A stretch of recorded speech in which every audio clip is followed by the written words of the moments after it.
JDS ವತಿಯಿಂದ JPL 2026 cricket league ನಡೆಯಲಿದೆ. JDS ಪಕ್ಷದ ಕಚೇರಿಯಲ್ಲಿ ಲೋಗೋ ಕೂಡ ಅನಾವರಣಗೊಂಡಿದೆ. ಟ್ರೋಫಿ ಹಾಗೂ ತಂಡಗಳ ಹೆಸರುಗಳನ್ನು ಕೂಡ ಅನಾವರಣ ಮಾಡಲಾಗಿದೆ. ಬೆಂಗಳೂರಿನ ನೈಸ್ ಗ್ರೌಂಡ್ನಲ್ಲಿ ಒಂದು ಪಂದ್ಯ ನಡೆಯುತ್ತೆ. ಕೋರ್ ಕಮಿಟಿ ಅಧ್ಯಕ್ಷ ಕೃಷ್ಣಾರೆಡ್ಡಿ, ಎಂಎಲ್ಸಿ ಟಿಎ ಶರವಣ ಹಾಗೆ ಮಾಜಿ ಎಂಎಲ್ಸಿಗಳು ಸೇರಿದಂತೆ ಹಲವರು ಭಾಗಿಯಾಗಿದ್ದರು. ಈ ಒಂದು ಲೋಗೋ ಅನಾವರಣ ಕಾರ್ಯಕ್ರಮದಲ್ಲಿ ಒಟ್ಟು 24 ತಂಡಗಳು ಕ್ರೀಡಾಕೂಟದಲ್ಲಿ ಭಾಗಿಯಾಗುತ್ತೆ. ಸ್ವಾಮಿ ಮತ್ತು ರಮೇಶ್ ಗೌಡ, ಜೆಡಿಎಸ್ ಸಾಮಾಜಿಕ ಜಾಲತಾಣದ ರಾಜ್ಯಾಧ್ಯಕ್ಷ ಚಂದನ್ ಕೂಡ ಅಲ್ಲಿ ಉಪಸ್ಥಿತರಿದ್ದರು. 15, 16 ಹಾಗೂ 17ರಂದು ಬೆಂಗಳೂರಿನ ನೈಸ್ ಗ್ರೌಂಡ್ನಲ್ಲಿ ಕ್ರಿಕೆಟ್ ಪಂದ್ಯಾವಳಿ ನಡೆಯುತ್ತೆ. ಇದೇ ಮೇ 15, 16 ಹಾಗೂ 17. ಇನ್ನು ಪ್ರಥಮ 4 ಸ್ಥಾನಕ್ಕೆ ಬಹುಮಾನಗಳನ್ನು ಘೋಷಣೆ ಕೂಡ ಮಾಡಲಾಗಿದೆ. ನೀವು ಕೂಡ ಟ್ರೋಫಿನ ನೋಡ್ತಾ ಇದ್ದೀರಾ. ಇವತ್ತು ಈ ಟ್ರೋಫಿ ಜೊತೆಗೆ ಲೋಗೋ ಎಲ್ಲವನ್ನೂ ಕೂಡ ಜೆಡಿಎಸ್ ಪಕ್ಷದ ಕಚೇರಿಯಲ್ಲಿ ಅನಾವರಣ ಮಾಡಲಾಗಿದೆ. ಬೆಂಗಳೂರಿನ ನೈಸ್ ಗ್ರೌಂಡ್ನಲ್ಲಿ ಇದೇ ತಿಂಗಳು 15, 16 ಹಾಗೂ 17ನೇ ತಾರೀಕು ಪಂದ್ಯಾವಳಿ ನಡೆಯುತ್ತೆ. ಇವತ್ತು ನಮ್ಮ ಪಕ್ಷ 25 ವರ್ಷ ಪೂರೈಸಿ ರಜತ ಮಹೋತ್ಸವನ್ನ ಆಚರಿಸ್ತಾ ಇದೆ. ಈ ಪಕ್ಷನ ಇನ್ನೂ ಯುವಕರುಗಳು ಇನ್ನೂ 25 ವರ್ಷ ಕಳಿಬೇಕು. ಈ ಪಕ್ಷಕ್ಕೆ ಅಭೂತಪೂರ್ವವಾದ ಬುನಾದಿಯನ್ನ ಹಾಕೊಡ್ಬೇಕು. ಆಮೇಲೆ ಯುವಕರುಗಳು ಹೊಸದಾಗಿ ಪಕ್ಷನ ಸೇರ್ಪಡೆ ಆಗ್ಬೇಕು. ಆಮೇಲೆ ಯುವಕರಲ್ಲಿ ಸ್ಪೋರ್ಟಿವ್ನೆಸ್ ತರಬೇಕು ಅನ್ನೋದು ಒಂದೇ ಒಂದು ಕಾರಣಕ್ಕೋಸ್ಕರ ಈ ಟೂರ್ನಿಮೆಂಟ್ ನ ಆಯೋಜನೆ ಮಾಡ್ತಾ ಇದ್ದೀವಿ. ಈ ಟೂರ್ನಿಮೆಂಟ್ ಆಯೋಜನೆಯಲ್ಲಿ ಏನಾಗಿದೆ ಏನು ಅಂದ್ರೆ 24 ತಂಡಗಳು ಭಾಗವಹಿಸ್ತಾ ಇದೆ. ಇದೇ ತಿಂಗಳು 15, 16, 17ನೇ ತಾರೀಕು 3 ದಿನಗಳ ಕಾಲ ಜನತಾದಳ ಪ್ರೀಮಿಯರ್ ಲೀಗ್ ಅನ್ನುವಂಥ ರಾಜ್ಯ ಮಟ್ಟದ ಒಂದು ಕ್ರಿಕೆಟ್ ಪಂದ್ಯಾವಳಿಯನ್ನು ನಮ್ಮ ಪಕ್ಷದ ವತಿಯಿಂದ ಆಯೋಜಿಸಿದ್ದೇವೆ.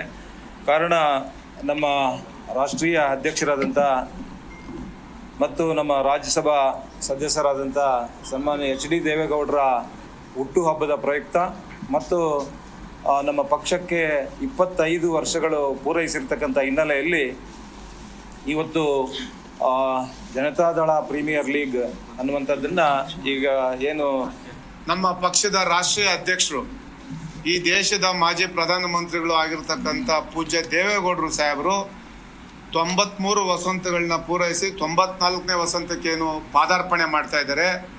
ಇಂಥ ಒಂದು ಸುಸಂದರ್ಭದಲ್ಲಿ ನಮ್ಮ ಪಕ್ಷದ ಸಾಮಾಜಿಕ ಜಾಲತಾಣ ವಿಭಾಗದ ರಾಜ್ಯಾಧ್ಯಕ್ಷರಾಗಿರ್ತಕ್ಕಂಥ ಚಂದನ್ ಅವರು, ಪ್ರವೀಣ್ ಅವರು ಮತ್ತು ಅವರ ಎಲ್ಲ ಸ್ನೇಹಿತರುಗಳು ಭಾಳ ಜನ ಸೇರಿಕೊಂಡು ಶ್ರಮ ವಹಿಸಿ ಸುಮಾರು 2 ತಿಂಗಳಿಂದ ಈ ಒಂದು ಪಂದ್ಯಾವಳಿಗಳನ್ನ ಆಯೋಜನೆ ಮಾಡಬೇಕು ಅಂತೇಳಿ ಸುಮಾರು 30 ಜಿಲ್ಲೆಯಲ್ಲೂ ಸಹ ರಾಜ್ಯದ ಎಲ್ಲ ಯಾರು ಒಂದು ಕ್ರಿಕೆಟ್ನ ಅಭಿಮಾನಿಗಳಿದ್ದಾರೆ, ಅದರಲ್ಲೂ ನಮ್ಮ ಪಕ್ಷದಲ್ಲಿ ಯಾರು ಈ ಒಂದು ಎಲ್ಲ ಜಿಲ್ಲಾ ಘಟಕಗಳಲ್ಲೂ ಸಹ ಯಾರು ಮುಂಚೂಣಿಯಲ್ಲಿದ್ದಾರೆ ಅಂಥವ್ರಿಗೆಲ್ಲ ಗುರುತಿಸಿ ಇವತ್ತು ಈ ಒಂದು ಪಂದ್ಯಾವಳಿಗಳನ್ನ ಇಲ್ಲಿ ಬೆಂಗಳೂರು ನಗರದಲ್ಲಿ ಆಯೋಜನೆ ಮಾಡಬೇಕು ಅಂತೇಳಿ ಆಯೋಜನೆ ಮಾಡಿದ್ದಾರೆ.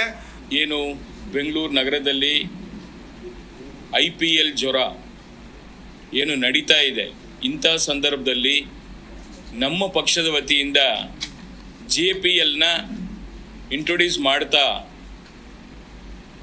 ನಮ್ಮ ದೇಶ ಕಂಡಂಥ ಕನ್ನಡಿಗ ಒಬ್ಬ ಪ್ರಧಾನಮಂತ್ರಿ, ನಮ್ಮ ಪಕ್ಷದ ವರಿಷ್ಠರು, ನಮ್ಮೆಲ್ಲರ ಮಾರ್ಗದರ್ಶಕರು ಆದಂಥ ಸನ್ಮಾನ್ಯ ಅಪ್ಪಾಜಿ ದೇವೇಗೌಡರವರ ಹುಟ್ಟುಹಬ್ಬ ಪ್ರಯುಕ್ತ ಮತ್ತು ನಮ್ಮ ಪಕ್ಷದ ಬೆಳ್ಳಿ ಹಬ್ಬ 25 ವರ್ಷ, ಒಂದು ಸಣ್ಣ ಪ್ರಾದೇಶಿಕ ಪಕ್ಷ 25 ವರ್ಷ ಪೂರ್ಣಾವತಿ ಮಾಡುವಂಥ ಈ ಶುಭ ಸಂದರ್ಭದಲ್ಲಿ ಎರಡೂ ಕೂಡ ಇನ್ಸಿಡೆಂಟ್ ಆಗಿ ಬಂದಿರತಕ್ಕಂಥದ್ದು ನಮ್ಮೆಲ್ಲರ ಸೌಭಾಗ್ಯ ಅಂತ ಹೇಳಿ ನಾನು ಭಾವಿಸಿದ್ದೀನಿ. ಇಂಥ ಸಂದರ್ಭದಲ್ಲಿ ಇಂಥ ಒಂದು ಯುವಕರು ಇವತ್ತು ಈ ದೇಶ ಏನೋ ಒಂದು ಬದಲಾವಣೆ ಆಗಬೇಕಂದ್ರೆ ಯುವ ಶಕ್ತಿ ರಾಷ್ಟ್ರೀಯ ಶಕ್ತಿ ಅಂತ ಹೇಳ್ತೀವಿ.